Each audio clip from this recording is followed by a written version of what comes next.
بسم اللہ الرحمن الرحیم رب اشرح لی صدری ویسر لی امری واحلل عقدۃ من لسانی یفقہوا قولی وَإِذَا مَرِضْتُ فَهُوَ یشفین، اور جب میں بیمار ہوتا ہوں تو وہ مجھے شفا دیتا ہے۔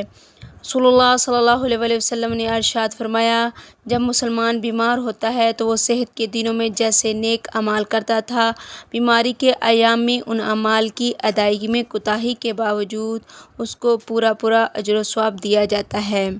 اس کے گناہ ایسے معاف کر دیے جاتے ہیں جس طرح بھٹی لوہے کی میل کو اتار دیتی ہے۔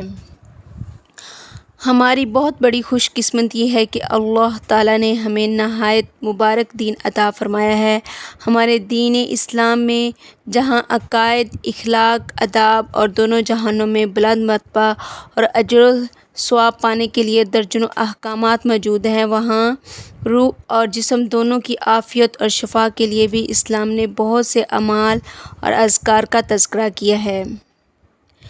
روح کی شفا کے ساتھ ساتھ جسم کی شفا کے لیے بھی قرآن پاک کی تلاوت ازحد مفید ہے، اور اب تو یہ تحقیق بڑے بڑے ماہر اور غیر مسلم ڈاکٹر حضرات نے بھی پیش کر دی ہے کہ قرآن پاک کی تلاوت کئی ایک لا علاج امراض میں شفا کا کام دیتی ہے۔ اس طرح رسول اللہ صلی اللہ علیہ وسلم نے بھی کئی اذکار بیان کی ہیں جن کی برکت سے ہم بے شمار امراض سے بچ سکتے ہیں اور آنے والے امراض سے چھٹکارا حاصل کر سکتے ہیں۔ اذکار سے شفا حاصل کرنے کے لیے یقین اور پابندی کا ہونا ازحد ضروری ہے۔ سورۃ فاتحہ مریض خود بھی پڑھتا رہے اور سورۃ فاتحہ 7 مرتبہ پڑھ کر اپنے مریض کو دن رات دم بھی کرتے رہیں۔ بسم اللہ الرحمن الرحیم الحمد للہ رب العالمین الرحمن الرحیم مالک یوم الدین ایاک نعبد و ایاک نستعین اہدنا الصراط المستقیم صراط الذین انعمت علیہم غیر المغضوب علیہم ولا الضالین آمین۔ شروع اللہ کے نام سے جو بڑا مہربان نہایت رحم والا ہے۔ سب تعریف اللہ کے لیے ہے جو سارے جہانوں کا مالک ہے، بہت مہربان نہایت رحم والا ہے، انصاف کے دن کا مالک ہے۔ ہم تیری ہی عبادت کرتے ہیں اور تجھی ہی سے مدد چاہتے ہیں۔ ہم کو سیدھا راستہ دکھا، ان لوگوں کا راستہ جن پر تو نے فضل کیا، ان کا راستہ جن پر تیرا غضب ہوا، اور نہ ان لوگوں کا راستہ جو راستے سے بھٹک گئے۔ مسلمان آیت الکرسی کی برکت سے کئی ایک روحانی اور جسمانی امراض سے بچا رہتا ہے، اور اگر کسی بھی بیماری کا غلبہ ہو جائے تو آیت الکرسی کثرت کے ساتھ پڑھیں، اس سے بھی اللہ تعالیٰ شفا عطا فرماتے ہیں۔ اللہ لا الہ الا هو الحی القیوم لا تأخذہ سنۃ ولا نوم لہ ما فی السماوات وما فی الارض من ذا الذی یشفع عندہ الا بإذنہ یعلم ما بین ایدیہم وما خلفهم ولا یحیطون بشیء من علمہ الا بما شاء وسع کرسیہ السماوات والارض ولا یؤودہ حفظہما وہو العلی العظیم۔ اللہ اس کے سوا کوئی معبود نہیں، وہ زندہ ہے، سب کا تھامنے والا، اس کو نہ اونگ آتی ہے نہ نیند۔ اسی کا ہے جو کچھ آسمانوں میں اور زمین میں ہے۔ کون ہے جو اس کے پاس اس کی اجازت کے بغیر سفارش کرے؟ وہ جانتا ہے جو کچھ ان کے آگے ہے اور جو کچھ ان کے پیچھے ہے، اور وہ اس کے علم میں کسی چیز کا احاطہ نہیں کر سکتے مگر جو وہ چاہے۔ اس کی کرسی آسمانوں اور زمین پر چھائی ہوئی ہے، وہ تھکتا نہیں ان کے تھامنے سے، اور وہی ہے بلند مرتبہ بڑا۔ سورۃ بقرہ کی آخری 2 آیات شفا ہی شفا ہیں۔ یہ 2 آیات نور ہیں، شفا کا بہت بڑا خزانہ ہے۔ ان 2 آیات کو سمجھ کر شوق اور کثرت سے پڑھتے رہا کریں۔ جہاں امراض سے بچا رہتا ہے وہاں اس کو پیش آمدہ مرض سے بھی نجات حاصل ہوتی ہے۔ آمن الرسول بما أنزل إليه من ربه والمؤمنون كل آمن بالله وملائكته وكتبه ورسله لا نفرق بين أحد من رسله وقالوا سمعنا وأطعنا غفرانك ربنا وإليك المصير لا يكلف الله نفسا إلا وسعها لها ما كسبت وعليها ما اكتسبت ربنا لا تؤاخذنا إن نسينا واخطأنا ربنا ولا تحمل علينا إصرا كما حملته على الذين من قبلنا ربنا ولا تحملنا ما لا طاقة لنا به واعف عنا واغفر لنا وارحمنا أنت مولانا فانصرنا على القوم الکافرین۔ رسول صلی اللہ علیہ وسلم اس پر ایمان لائے جو ان کے رب کی جانب سے ان کی طرف نازل کیا گیا، اور سب مومن بھی ہر ایک اللہ اور اس کے فرشتوں اور اس کی کتابوں اور اس کے رسولوں پر ایمان لایا۔ ہم اس کے رسولوں میں سے کسی کے درمیان فرق نہیں کرتے۔ انہوں نے کہا ہم نے سنا اور اطاعت کی، تیری بخشش مانگتے ہیں اے ہمارے رب، اور تیری ہی طرف لوٹ کر جانا ہے۔ اللہ کسی جان کو تکلیف نہیں دیتا مگر اس کی گنجائش کے مطابق۔ اس کے لیے ہے جو اس نے نیکی کمائی اور اسی پر ہے جو اس نے گناہ کمایا۔ اے ہمارے رب، ہم سے مواخذہ نہ کر اگر ہم بھول جائیں یا خطا کر جائیں، اے ہمارے رب، اور ہم پر کوئی بھاری بوجھ نہ ڈال جیسے تو نے ان لوگوں پر ڈالا جو ہم سے پہلے تھے۔ اے ہمارے رب، اور ہم میں سے وہ چیز نہ اٹھا جس کے اٹھانے کی ہم میں طاقت نہیں، اور ہم سے درگزر کر ہمیں بخش دے اور ہم پر رحم کر، تو ہی ہمارا مالک ہے، کافر لوگوں کے مقابلے میں ہماری مدد فرما۔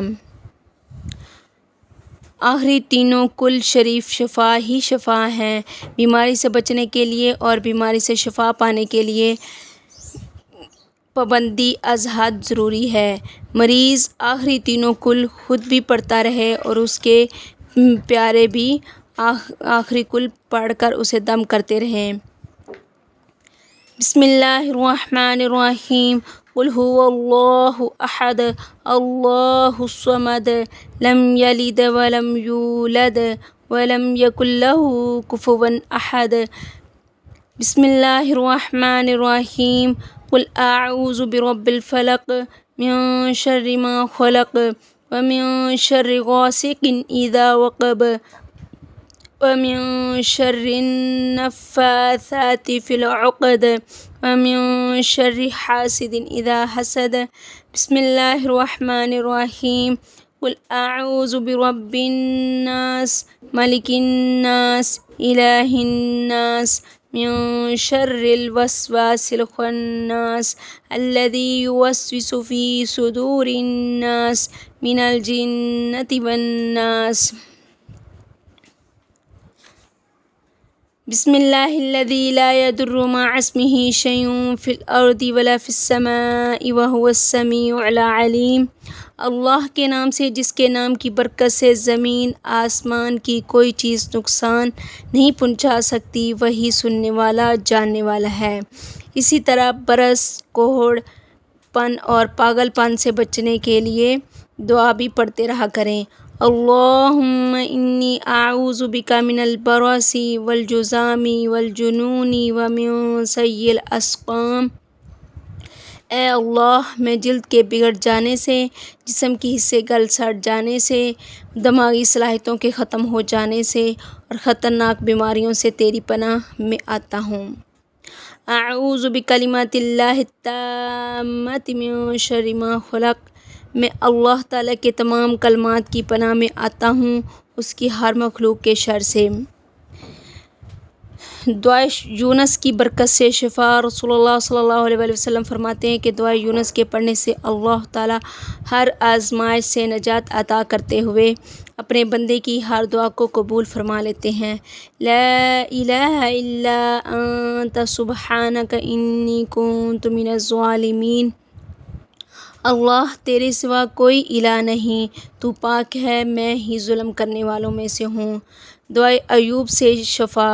امام ابن قیم اپنی کتاب میں بیان کرتے ہیں کہ اس بات کا کئی بار تجربہ کیا گیا ہے کہ جو شخص صبح و شام حضرت ایوب علیہ السلام والی دعا 7 مرتبہ پڑھتا رہے، اللہ تعالیٰ اس کو شفا عطا فرما دیتے ہیں۔ ربی انی مسنی الضر وانت ارحم الراحمین، اے میرے رب مجھ کو تکلیف نے چھو لیا ہے اور رحم کرنے والوں میں سے تو سب سے زیادہ رحم کرنے والا ہے۔ کانوں اور آنکھوں کی سلامتی کے لیے کان اور آنکھ اللہ تعالیٰ کی بہت بڑی نعمت ہیں، ان کی سلامتی کے لیے دعا پڑھتے رہا کریں۔ اللہم متعنی بسمعی وبصری واجعلہما الوارث منی وانصرنی علی من یظلمنی وخذ منہ بثأری، اے اللہ مجھ کو میرے کان اور میری آنکھوں سے فائدہ پہنچا اور انہیں موت تک صحیح سلامت میرے پاس رکھ اور میری مدد فرما، اور اس پر جو مجھ پر ظلم کرے اور اس سے میرا بدلہ لے۔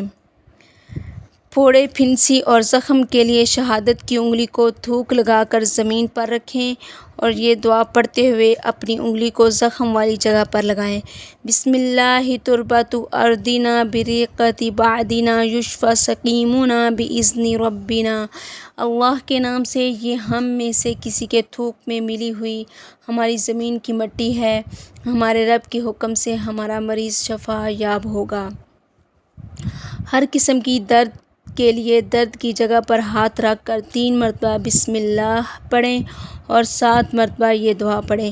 اعوذ بعزت اللہ وقدرتہ من شر ما اجد واحاذر، میں اللہ تعالیٰ کی عزت اور قدرت کی پناہ لیتا ہوں اور اس تکلیف کے شر سے جو میں محسوس کر رہا ہوں، جس سے میں ڈرتا ہوں۔ درد نہ رکنے کی صورت میں یا درد کی شدت کی صورت میں یہ عمل بار بار دہراتے رہیں، اللہ تبارک تعالیٰ بہت جلد درد کو ختم فرما دیں گے۔ ہر قسم کی تھکاوٹ کے لیے رسول اللہ صلی اللہ علیہ وسلم کے ارشاد اور سلف صالحین کے تجربہ کی روشنی میں یہ بات روز روشن کی طرح واضح ہو چکی ہے کہ سوتے وقت اذکار پڑھنے سے اللہ تبارک تعالیٰ دن بھر کی تھکاوٹ دور کر دیتے ہیں۔ رات کو سوتے وقت 33 مرتبہ سبحان اللہ، 33 مرتبہ الحمدللہ، 34 مرتبہ اللہ اکبر پڑھیں۔ اپنے جسم کو ساری زندگی ہر قسم کی محتاجی اور معذوری سے بچانے کے لیے تسبیحات فاطمہ پابندی سے پڑھتے رہا کریں۔ خوبصورت بچے کو نظر بد سے بچانے کے لیے بچے کے گلے میں تعویذ لٹکانے کی بجائے اس کے بازو دھاگا باندھنے کی بجائے دعا پڑھ کر اپنے بچے کو دم کریں، کبھی نظر بد نہیں ہوگی۔ اعوذ بکلمات اللہ التامات من کل شیطان وہامۃ ومن کل عین لامہ، میں تجھ کو اللہ تعالیٰ کی پناہ میں دیتا ہوں، اللہ تعالیٰ کی کلمات کاملہ کے ساتھ ہر شیطان اور زہریلے کیڑے مکوڑے اور ہر نظر بد سے۔ دعا کے شروع میں اعیذ کا یعنی کاف پر زبر کے ساتھ کا لفظ ایک بیٹے کے لیے ہے، بیٹی کے لیے اعیذ کی کاف کے زیر کے ساتھ، 2 بچوں یا بچیوں کے لیے اعیذکما، زیادہ بچوں کے لیے اعیذکم اور زیادہ بچیوں کے لیے اعیذکن۔ سبحانک اللہم ربنا وبحمدک نشہد ان لا الہ الا انت استغفرک واتوب الیک۔